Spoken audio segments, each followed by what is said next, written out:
On behalf of iHub, Government of Gujarat and Department of Higher and Technical Education, I welcome all of you to this special webinar. At this outset, I would like to welcome Madam Anju Sharma, the Principal Secretary, Higher and Technical Education and Chairperson of iHub, to be with us in this special session. I would also like to welcome Dr. Himanshu Pandya, Chief Mentor iHub, and also Gujarat, the Vice Chancellor of Gujarat University, to remain present for this special session. So thank you, sir, for joining today. We also have Mr. N. Nagarajan, the Commissioner of Higher Education, and also the Honorary Executive Director of iHub, to remain present with us. And also our keynote speaker, Dr. Velumani, who is a great inspiration to the entrepreneurs, and he is going to narrate his story today in a very, very interesting manner. So I would like to introduce Dr. Velumani, who has over 35 years of experience in diagnostic research and business. After 15 years of experience in thyroid biochemistry research at Baba Atomic Research Center, Bharat, Mumbai, he started ThyroCare in 1995. So typically a scientist and entrepreneur. Using a unique business model in a focused biochemistry back-end laboratory, he has built an organization which got listed in National Stock Exchange in 2017 with a stellar hour subscription of 74 times. And for an IPO of a startup idea, this is very huge benchmark. He's also the managing director of Nuclear Healthcare Limited, which is a radiology vertical that focuses on cyclotrons and PET-CT for diagnosing and monitoring in oncology in cancer research. He has a PhD in thyroid biochemistry from Bharat, Mumbai University. He has anchored at Navi Mumbai. He has employed more than 8,000 plus freshers, serves more than 10,000 cities and towns in 10 countries. His clinical laboratory service during 400,000 tests a night. Dr. Velumani proves amply and clearly to industry that focus gives success and frugality gives a sustainable success. He has never borrowed personally or professionally for the company. An infectious motivator, he has succeeded in converting educated as employed, graduates as professional, individuals as entrepreneurs, vendors as partners, family members as wealth creators, and by his unique way, transform intimidating problems into opportunities. He's a hilarious storyteller in English, Tamil, Hindi, Marathi, which entertains, educates, empowers, encourages educated to become entrepreneurs. Welcome you, sir, today for the special webinar of iHub, Government of Gujarat. I would now like to welcome Sri Dr. Himanshu Pandya, Chief Mentor iHub, to share his welcome address. This is indeed a pleasure to welcome Dr. A. Velumani. When Hiranmay was mentioning about his biodata, I loved the last paragraph that he is a hilarious storyteller. When we have crossed more than 100 webinars through the iHub platform, and we have added more than 100 experts to this particular webinar series. And this is a special series where we are introducing one of the very eminent speaker who is deeply rooted into the societal requirement and how we can deliver to the society. I think it would be a wonderful experience to listen to Mr. A. Velumani, and we'll be having a lot of his real-time experiences and what he will be sharing with us will be enlightening all our young enterprise and entrepreneurs in the Gujarat. With these words, I welcome Dr. A. Velumani for this special webinar series. Thank you. Thank you so much, Dr. Pandya, for your kind words. Dr. Velumani, the floor is yours. We want to learn from you. Thank you. Thank you very much. Namaskar. It's a pleasure to teach about entrepreneurship to Gujaratis also, because it has been known, world learns business from Gujaratis and Marwadis. But let me tell you what is something happened with me is something like an accidental entrepreneur. And let me take you through the entire session. My session will be of 3 segments. One is my story, 15 minutes, COVID story, 15 minutes. Post-COVID, what is business and entrepreneurship is likely, that is the third session. So mine is, I am from a small village near Coimbatore, 28 kilometers away from the city, son of a couple which didn't have lands, 5 children, no income. My mother reared 2 buffaloes, and with that milk, she had a 70 rupees of revenue per week because it was 70 liters and 1 liter, 1 rupee. I think the power of that lady, my mother, was so very motivating. With very little money, with no borrowing, she made sure all her children were Madras University graduates and Mumbai University postgraduates. I want all who are listening to understand the power is frugality. And if somebody is very frugal, they can raise very powerful family, very powerful company, even very powerful society. So I can write a book of 500 pages about how did I manage to finish a first class BSc. Maths, physics, chemistry were my students. 1978, I became a graduate. And in Coimbatore is another entrepreneurial city where textiles were booming. A lot of industries were there. So I felt I should get a job. But I failed in 50 interviews only because everybody asked the same stupid question. Do you have experience? When they know that I have finished examination only in the month of May, I don't know why they have to ask a question in July. But then that was the kind of sensitivities of employers to employees. And I felt in 1978 itself, if I happen to run a company one day, I will take only freshers. I won't take experienced. And that's the reason today I have been extremely happy to tell I have employed 8,000 freshers in my organization. So Coimbatore rejected me, dejected me, and I ejected from Coimbatore. And a man who did not have a job boarded in a Jayanti Janata Express. And August 18, 1982, VT railway station, coach number S9, berth number 41. I land with 500 rupees in my pocket, 100 rupees in 5 different locations in the body to make sure that I don't get into calamities. And I slept 3 days, 3 nights in VT railway platform in pouring monsoon without an umbrella. So Lady Luck smiled at me and I got a job in government of India, Department of Atomic Energy, Baba Atomic Research Center, gazetted officer post, most stable job. So life starts afresh again. The entire family is out of poverty. I found the salary was too high because I had a very too small salary. And life is all comparison, big or small, happy or unhappy. Everything is in the mind. So I was a very happy BRC employee, and because you are happy, you do good job, and your bosses are extremely happy because you are happy. And my bosses, fortunately, all of them were Gujaratis. Many of them were from Parsi Gujarati community from Navsari. And they were benevolent in their entire approach. And since they found me good, they asked me, why don't you do MSc? Why don't you do PhD? We will help you. And they helped me to do PhD. MSc and PhD both in thyroid biochemistry in Mumbai University. And with no hopes, I came to Mumbai that I will be able to do any further degree. I thought BSc full stop. Then MSc, PhD, and life is continuously learning. Because I was well employed, my father-in-law was in love with me, and he gave his daughter a State Bank of India employee. And my government employee wife, State Bank employee, pagar बहुत बढ़ गया, ताकत बहुत बढ़ गया, और felt today, I mean, I'm very powerful.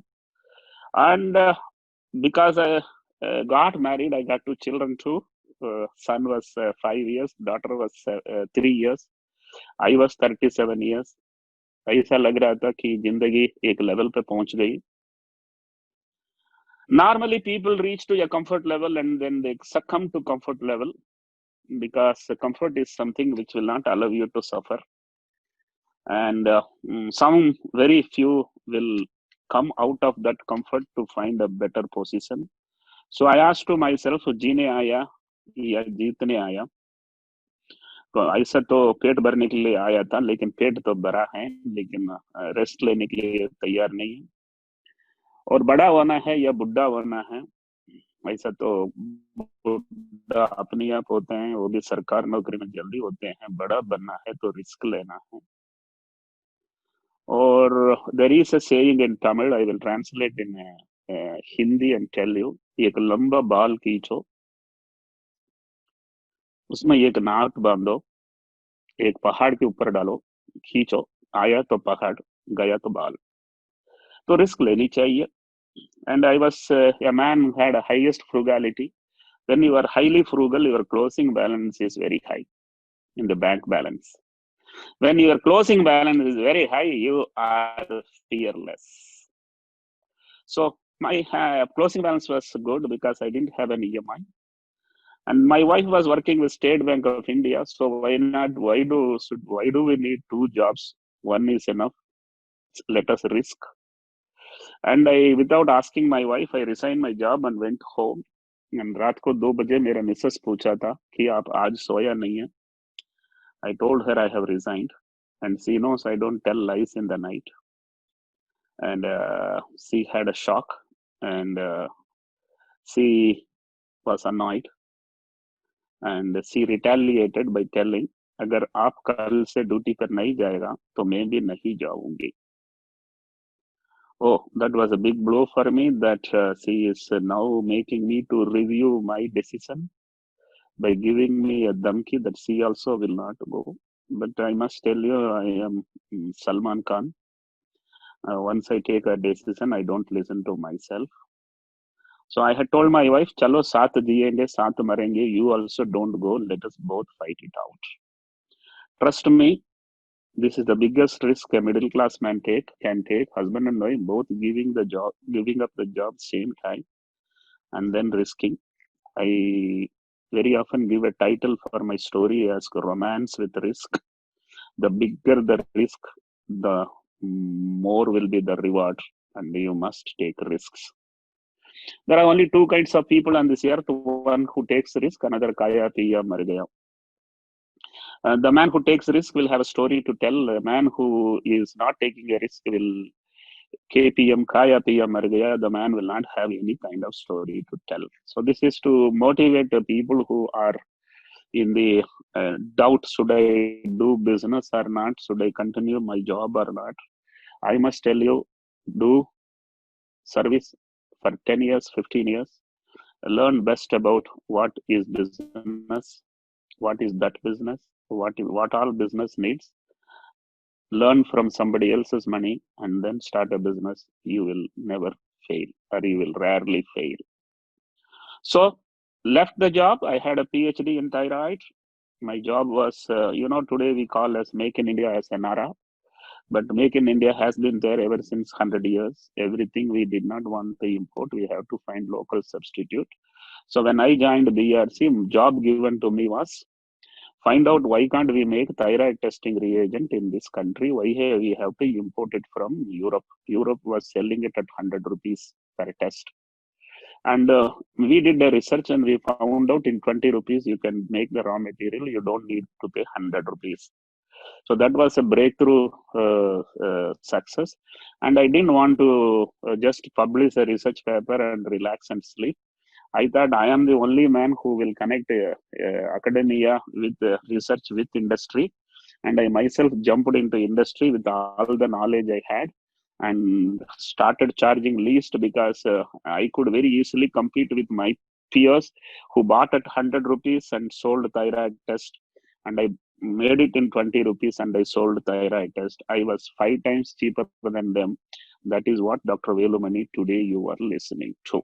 So there was some knowledge and that knowledge I have fully well utilized, and there is no magic in it. It is nothing but, if you get knowledge, you get courage. If you get courage, you take risks. So I also had an option to price it like others, but then I didn't want to settle with small volume, so that only people in my 5 kilometer radius will know me. My interest is to scale up to have a great volume, so that people in the country will know me, more for identity than for money. Money came automatically, but identity was my dream. So I also had not only had a advantage of raw material, I also have tweaked my business into very interesting proposition, and I will tell you, because I believe I am addressing to crowd which are either just entrepreneurs or to be entrepreneurs. There is a brand called Annapurna in Coimbatore, which is a restaurant brand. And this man in 1975 itself had one kitchen and 10 restaurants. The cloud kitchen concept today everybody is discussing was happening in Coimbatore in 1975 itself. So I was thinking, what is the difference between hotel business and laboratory business? Both are same. There is one restaurant, there is one kitchen. In laboratory, there is one place you collect the blood. Behind that, you run the kitchen that is testing the lab. Why not I have a single kitchen for Mumbai and see whether I can truly improve the quality of the kitchens which others are running? So I created a back-end kitchen for others. It worked very well. It proved to be cost effective. People had no pains. And let me ask in Gujarati, in Hindi a punchline. If दो भी अगर दो भी सस्ता रहेगा, तो आप कभी washing machine खरीदेगा क्या? तो I became the cheapest dhobi for the city of Mumbai. Then I went to Surat, Nasik, and Pune. They found me interesting. Then I went to Delhi, Calcutta, and Chennai. They also found me interesting. And today we are present in 10 countries, and all of them are using a kitchen which I make. It's a very different model. No one thought that a laboratory can be made a kitchen and restaurant model. Not only that, Madrasi को हिंदी नहीं आता है, अगर वो गांव से निकल पड़ा तो अटलांटा जाता है, नहीं तो सियाटल जाता है, नहीं तो सिंगापुर जाता है, वो मुंबई नहीं आता, दिल्ली नहीं जाता, अहमदाबाद नहीं आता, क्योंकि उसको हिंदी नहीं आता. Now I am a Madrasi and I have no way of doing business in Punjab, Bihar and Odisha. So I had to identify a Gujarati for Gujarat and for a Punjabi for Punjab and Odia man for Odisha. Franchisee concept. बुलाया, उनको बोला भाई साहब सुनो, अगर आप thyroid test के लिए काम करेगा तो 500 रुपया ले सकते हो, तुम 300 रुपया रख लो, मुझे 200 रुपया दे दो. वो शॉक हो गया, ऐसा कोई डिस्ट्रीब्यूटर को 60% कौन देता. Then he became a franchisee, his brother-in-law became a franchisee, उसका girlfriend became a franchisee, उसका brother-in-law became a franchisee. When I say all over the country, today we have not less than 3,000 people franchisee, because without investment, you can run a medical business with 50% revenue which patient pays. So no scientific janjet, no technology janjet, no quality control janjet, all will be taken care of by the kitchen. You are only a delivery arm. So I have created a wonderful kitchen restaurant model, wonderful franchisee model, and also I have created a kind of Ola, because until Ola came into picture, taxis were standing for 20 hours, running for 4 hours. Today taxis are running 24 hours. So is thyroid testing machine, which was running only for 2 hours a day, today is 24 hours a day. Punchline: a standing machine is a liability, a running machine is an asset. Make sure that the machine keeps running. Either you benefit or the customer benefit or the vendor benefits, but my machine, if it is standing, no one benefits. So efficiency, 24 hours running.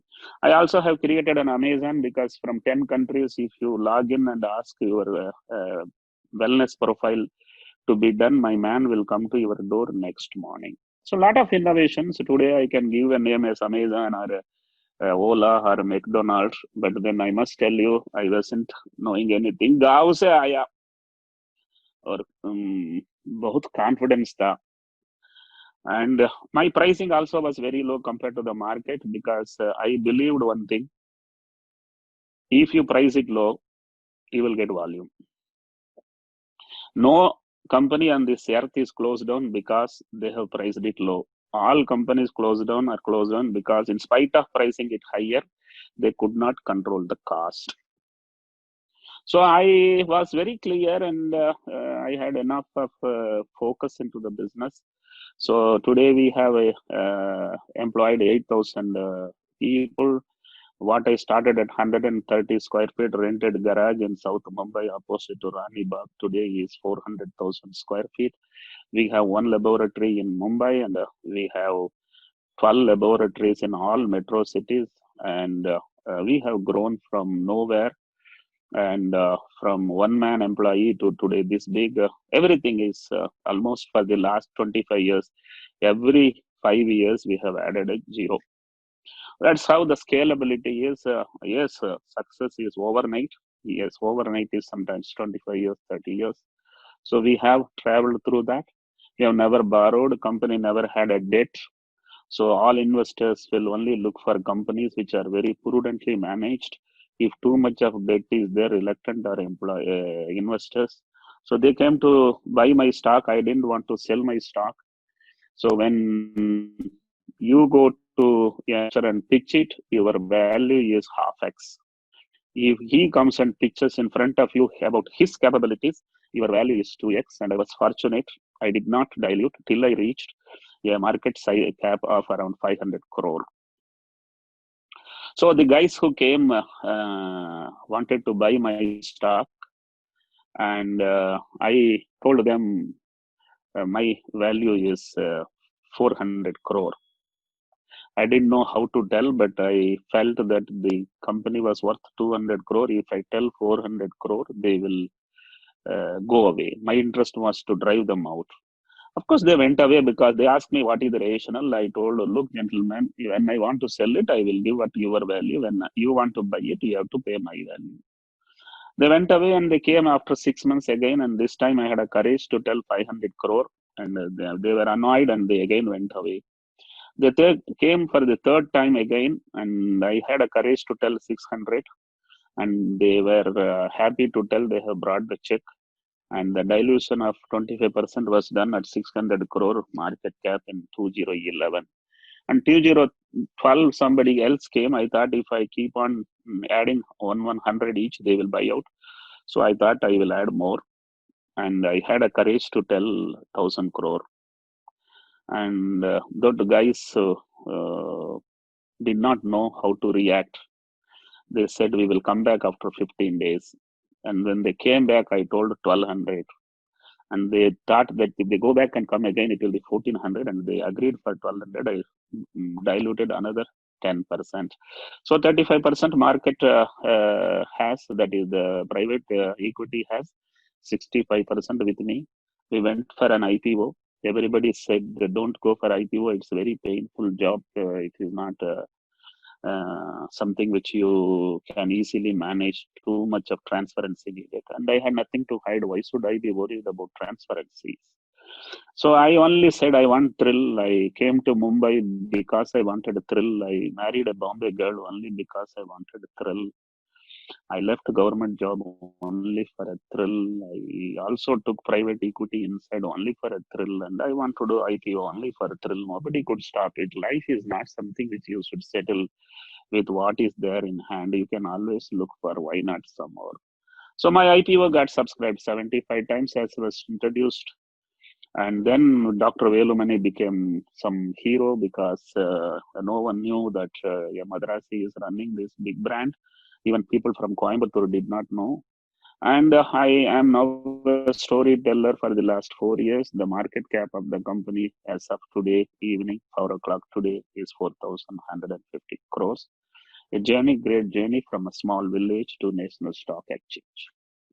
So that's about my story. It will motivate many people, but at the same time, trust me, it takes, I am 60. So you cannot become billionaire in 20s and 30s. It will be should be only in 50s and 60s, because success is never a problem. Sustaining the success is the biggest problem. And also another punchline: frugality when you are poor, you have no option. But frugality when you are rich, That is the greatest achievement. Now let us look at COVID. I will tell about COVID brief and then post-COVID business life. COVID, it started in Wuhan, China in December 2019. We all very happily said a very happy new year without knowing what is the new year going to bring. It all went straight to London and New York. Nobody knows why it has not gone to Shanghai and Beijing.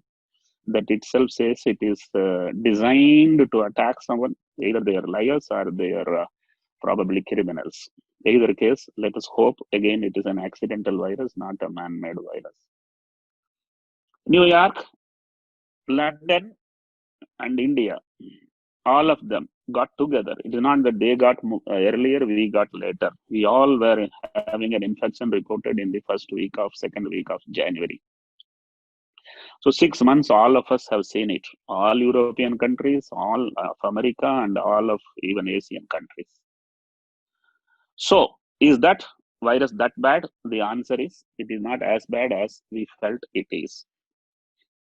But the challenge is, in the month of March, we found Italy crumbling, reporting daily almost 800 to 1,000 deaths for that small size of the country. And Indian politicians felt, agar Hindustan bhi Italy ban jayega, to impossible to manage. So we announced a lockdown overnight, not even overnight, just with a couple of hours of advance intimation. And subsequently, what is happening and what have we learned, how this virus have done? Let me give my perspective. I'm a very optimistic man. I talk positive. I motivate people. I want people to live happily till there is no option, and we still have an option to understand that this virus is not that bad. And why am I telling this virus is not that bad? I have some evidences. One is the Western cousins. I call them Western cousins. All these European in G6, G7, remove Japan. All the remaining are in one pocket. And we are poor Asian cousins: Afghanistan, Pakistan, India, Bangladesh, and we can even add Indonesia. So let us compare both of them. After July, even in June, I understood they had already lost 400 deaths per million, and India had only 10-12 deaths per million. I'm talking about early June. Today, in the late August, they are at 600 deaths per million. We are at 30 deaths per million, which means Indians are safer relatively, because same 6 months, virus kaisa, well, how will it differentiate anything other than infecting? It keeps infecting. So what has contributed for India to have very low death? Many politicians will claim that lockdown is the main reason, and we can also agree with that, but there is a lot more to it.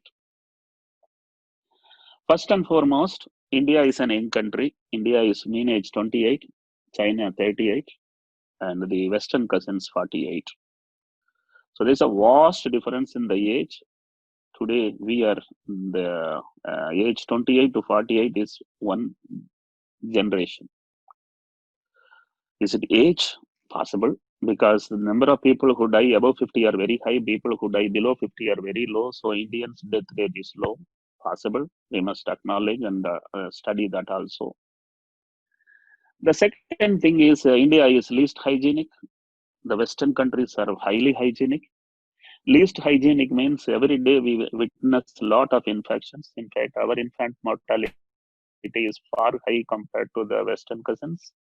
They were in a very highly hygienic, and for them, any small infection is very, very easily identified, treat, and probably their system does not have an immunity as much as Indians have got an immunity. Probably they have killed that immunity by over drugging, over medicining, over caution. Indians probably did not. I'm just speculating because we have to have some reasons to justify. And also said, third world country or, with tuberculosis. Yeah, tuberculosis is there, was there. And probably that has given us the power of immunity. Who knows?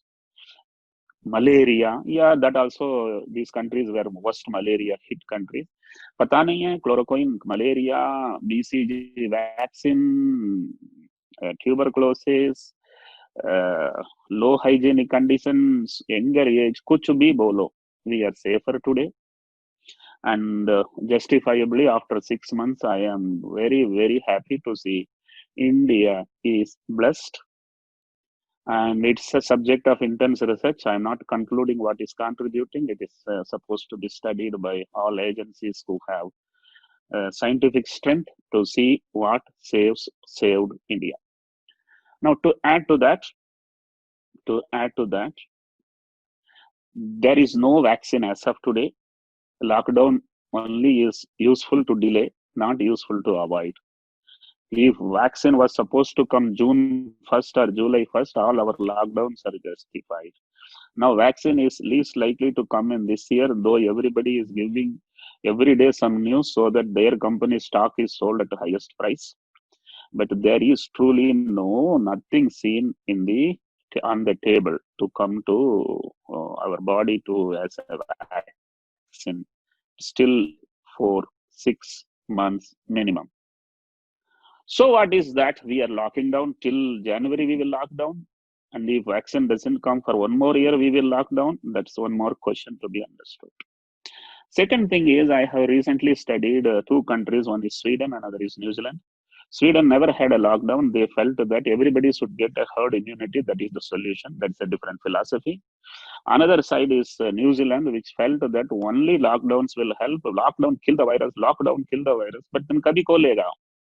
It's an island. You can do it. But are you going to remain aloof with the world for the lifelong?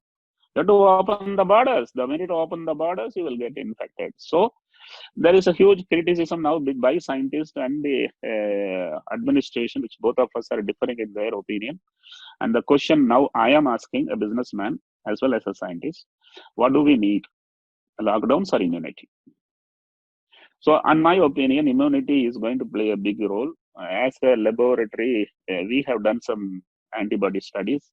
And in these last 2 months, we have conducted not less than 2.6 lakhs of antibody tests, covering Chandigarh to Tamil Nadu, from Rajkot to Darjeeling. We have covered almost every state, every district, every pin code, maximum possible. And we are of that opinion that India has already reached a 26-27% of immunity. That means in India, 1 in 4 have already seen the virus and escaped from the virus. Their body has antibodies. In other words, the virus itself has silently, freely immunized not less than 1/4 of the population. Now, I submitted this data almost now 1 month back, 18%. Today morning, I have tweeted it is 27%. So 18% to 27%, it has taken only 1 month. When it crosses 35-40%, the curve will plateau. When it crosses 50%, the curve will come down. So there is no choice. You have to go through that curve. The curve has to come down. The curve will not come down until you have got antibody. Whether antibody virus itself creates or you put vaccine is an option for you. So it is blessed. I am saying India is blessed because there appears to be higher antibody levels in India. In other words, this virus infects many, kills too little. So now I am asking a question, what do you call a pandemic? The one infects more or the one kills more? If the one which infects more is pandemic, flu is the biggest pandemic. If one which kills the most is pandemic, tuberculosis is the pandemic. So what is COVID? So this is my own way of looking at it. Guys, don't just get brainwashed by me. Start thinking, suno sabki karo apni. And I am very positive man, bullish man. I said that antibody levels are giving a scope that epidemic will come to an end either before Diwali or before Pongal or before end of the financial year. तब तक vaccine नहीं आया, vaccine किसको चाहिए? This is my way of looking at it. I wish all of you think in your own angles. There are plenty of people who feel that lockdown only saves them. It doesn't matter what saves. डरो मत, जो डर गया वो मर गया. Be cautious, don't get panicked. Cautious helps, panic kills. So that's about COVID, and I want to move on to the other segment. What is going to be for business post-COVID? Let me tell you, this is the biggest disruption ever has happened, and I want all of you to also understand man has been living not less than 10,000 years so far, generation after generation for the last 10,000 years. 9,900 years, there was no vaccine, there was no drug. Man has faced thousands of infections, but he has survived and he has lived. अभी 100 साल से ही हम जानते हैं कि what is drug and what is vaccine. घबर गया, डर गया और मर गया. Virus will be taken care of by human body itself. Some people will die, and that is nature. Not 1 in 100 dies, not 1 in 1,000 dies. Guys, 1 in 10,000 dies. I also want all of you to understand, quarter starting from April to June 30, this year compared to last year, there has not been any true big additional death burden for the country. Full stop. So I want even the administration, bureaucrats, politicians to see there is no much benefit in keeping it locked. You must unlock every fortnight, at least 5-10%. जब तक plane नहीं उड़ेगी, जब तक train नहीं चलेगी, जब तक बस नहीं दौड़ेगा, तो हिंदुस्तान क्रिपल हो जाएगा, इकोनॉमी परेशान में रहेगा. So will things come back to normal? No, things will not come back to normal. We have to move towards a new normal, and new normal will be very different. Networkings will be very different. Business will be very different. Big businesses suffers, not startups, because startups is yet to start. You can start in a new environment. But the established businesses have a very, very legacy challenges of shifting from the pre-COVID days to post-COVID philosophies. So that is going to be a big challenge. Even hospitals will be split into two categories, COVID and non-COVID, like male toilet and female toilet. COVID patients will not go to non-lifestyle disorder hospitals. A diabetic hypertension man will not go to infectious hospital. So there will be two different religions. Doctors will segregate into two different categories. The entire industry will get into two different categories. So I am not a wizard to tell what and all will happen to economy, what and all will happen to business. Moreover, the epidemic is still not over. First, it should get over. Then only one can do Jyotist predictions, forecast. Today, from whatever limited knowledge I have got, I will tell you 3 worst affected industries and the 3 best supported industries.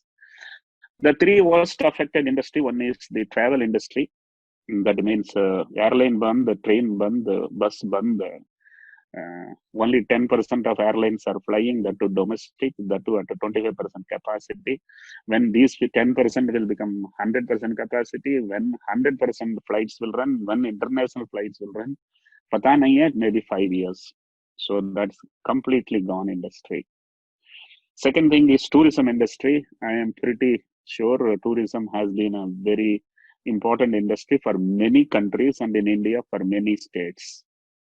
All are down. Goa is down, Kashmir is down, Bali is down, Bangkok is down, so is Mauritius down. So tourism is and will be suffering for a couple of more years. It may take 5 years to come back. Lot of hotels, long banquet halls, dozens of hotels, dozens of banquet halls, every day networking, entire day seminars, शाम को दारू party, खाना party. Oh, today everything is silent. In fact, one theory says majority of the branded hotel chains will become hospital chains, because hotels as an industry will take another 10 years to come back, whereas hospitals is the most interesting areas. So as I said, these 3 industries are down. Which are the 3 industries which will do great? Of course, one is healthcare. Healthcare consists of pharma, hospital, diagnostics. All the three will prosper. And if you look at pharma scripts, they are back from the stock market low back to normal, and also are today much higher quoted than what they were quoted in February and January.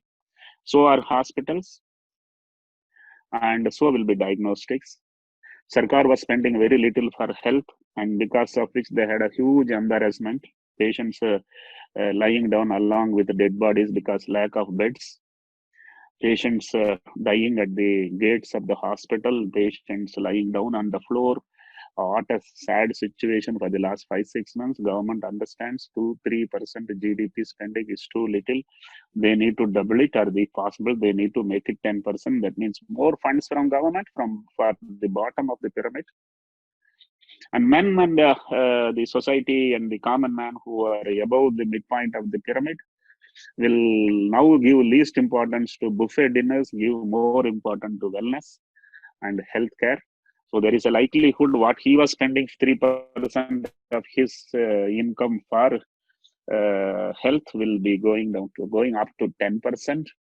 And man is now more worried about how long he will live. So there is a lot of money going to come from government or from public. That means the healthcare industry will boom. If for the last 10 years, if it was growing X% CAGR, next 10 years it will be 2X% CAGR. This is my optimistic view. And not only the healthcare, which is supposed to be taking care of the sick people, I'm talking about another industry, which is wellness, fitness, nutrition. These three will have a new role because man now understand health very different. I must tell you, 750 crores of population, out of that 600 crore population now know what is RT-PCR and what is antibody, which means trillions of dollars of worth medical awareness is created to common man. This will all result into business of wellness, fitness, and nutrition. The third one is the hygiene related, infection related, health related products. PPE, no one knew what is PPE. Today, every man knows what is PPE. PPE was sold at 1,200 rupees per set.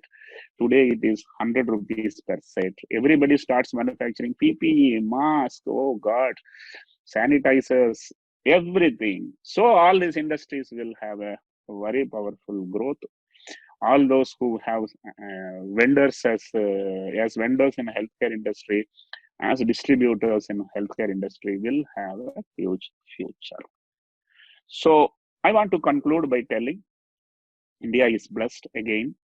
I want all the entrepreneurs to understand it a little more confidently. When we studied the last 10 years from 2010 to 2020, 10 साल हमने जो भी पढ़ा था उसमें ये लिखा था Western world's GDP growth has come down. Asian two countries, India and China's GDP is growing. So slowly, America as a number one economy will be replaced by China in 2040, and India will have strength to replace China by 2050 or 60. ये story मैं बहुत सुना हूँ, politician से सुना हूँ, newspaper से सुना हूँ. लेकिन अभी post Covid China will not be able to go to the first position because it lost trust. The entire world is doubting its integrity. Less likely their products will be acceptable. Less likely their agenda will be supported. So what does it mean? It means India will directly replace US as number one economy. When? You don't have to wait until 2060. Even in 2040, you are likely to have achieved that.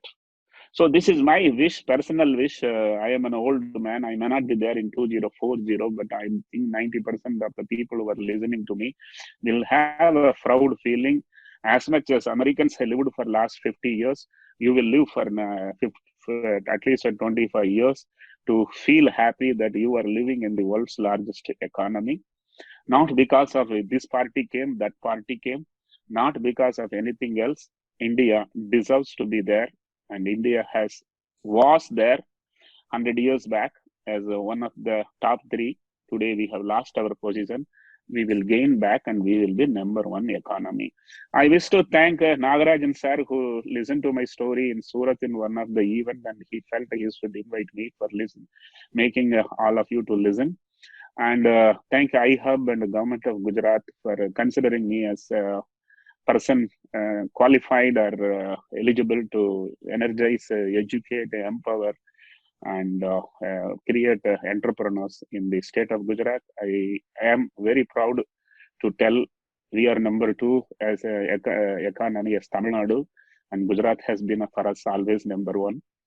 And you be number 1, we will keep chasing you. God bless all of you. All the best. Thank you so much, sir. Your story from Coimbatore to Mumbai and going to an IPO of 74 times our subscription is quite inspiring. You started with the right note saying that the Coimbatore city rejected you, and ejected you, but they launched you to a new orbit altogether. So that's a big lesson for all our startups, rejection, and ejecting you from the orbit is not a bad thing. So I think that sometimes happens, and sometimes if you are worth of delivering something very good, the entire universe conspires you to get it going. So thank you so much. A lot of learning from you. I would now like to request Anju Sharma madam to address all the audience who are listening to us in this special session. Namaskar. Good evening, everybody. So we just had a very interesting talk by Dr. Velumani about his ThyroCare journey and how he moved on from being a government servant to an entrepreneur and to a successful entrepreneur, as he calls it. So, and we all know how ThyroCare has created a niche for itself. And it's been a journey, great journey for him. And I'm sure so many viewers will take inspiration from his story, and they will also find their own dreams coming true, the way Dr. Velumani's dreams have come true, and the way he says that he's made impossible things possible for him. So I see a lot of hope for young entrepreneurs in the post-COVID phase, because now, and as Dr. Velumani also very rightly said, that China may lose its hegemony over the industrial production, and it gives us a lot of room for expansion and diversification into areas where we have not ventured so far. And under Atmanirbhar Bharat, we are making all attempts to develop entrepreneurship and indigenization and self-sufficiency in various products. iHub on its part has been doing a lot on promoting entrepreneurship and innovation amongst the student entrepreneurs and viewers in general. We have been collaborating with various industries and also with various institutions in that regard. So iHub would like to collaborate with ThyroCare also in that respect. We all know that the healthcare and the edutech industry, these two sectors, they have really, and also the third one, I'm forgetting, agriculture. In fact, it is surprising to know, yesterday only I was reading that despite a negative growth of GDP, the agriculture sector is showing a positive growth. So there is always a blessing in disguise, and our edutech sector and healthcare sector is growing by leaps and bounds, and our startups will take the benefit of this growth of this sector and maybe take us to unharvested terrains, unharnessed resources and unharnessed possibilities. So we look forward to great associations and with you, sir. Thank you for being with us, and I'm sure viewers will be highly inspired after hearing you. Thank you. Thank you. Thank you so much, madam. May I now request the M. Nagarajan, Director of Higher Education, to propose a vote of thanks. Thank you. I extend a very warm thanks on behalf of Education Department, Government of Gujarat, and iHub to Dr. Velumani. He has been an inspiring personality, not just for his entrepreneurship, but also from his personal story of grit and determination and to work with the vision and to work with impact. We have many times had conversation on this forum about unicorns in startups. and where we have defined unicorns in terms of impact. So impact unicorn and creating impact unicorn for India is one of the major goals of iHub, not just in terms of valuation, but in terms of impact. So his story is an inspiration, and he has been looking at scale of operations long before we talked about the startup and scaling fast and other things. So in that way, he is a very, very forerunner in thought leadership. So we are very thankful to you, sir, for your time and also for taking the effort to inspire our principals, professors, and mentors who are actually supporting these students, and also the students who are participating with us on Facebook and other forums. Thank you so much for being here with us today. I am grateful to Chairperson iHub and Principal Secretary Anju Sharma Madam for her constant guidance, motivation, and leadership in catalyzing the ecosystem, innovation ecosystem in Gujarat. And iHub is emerging as a premier national institution in this arena under her leadership and for constantly setting us new benchmarks. Thank you so much, Madam, for always being present for us and for all the viewers who are joining us continuously since for last 4 months. And my special thanks also is due to Chief Mentor iHub and Vice Chancellor of Gujarat University, Professor Himanshu Pandya. He has his vast experience and he can easily give us the solution or the way forward whenever we are stuck up with some issues. So constantly this support is also very thankful. And I am thankful to CEO iHub Hiranmay and his entire team for taking care of logistics. We are continuously doing programs more like a marathon. And we have completed 100 webinar series, and now we are in this special series where we are bringing people who have truly made a difference in their own lives and in entrepreneurship. So they are continuing this saga of taking knowledge to the people across Gujarat, in every taluka, in every nook and corner of Gujarat. So that work has been wonderfully done by them. Congratulations, and thank you, Hiranmay and your team, for putting this all together. And once again, I extend a very warm thanks to all the panelists and all the viewers. Thank you so much for joining us today.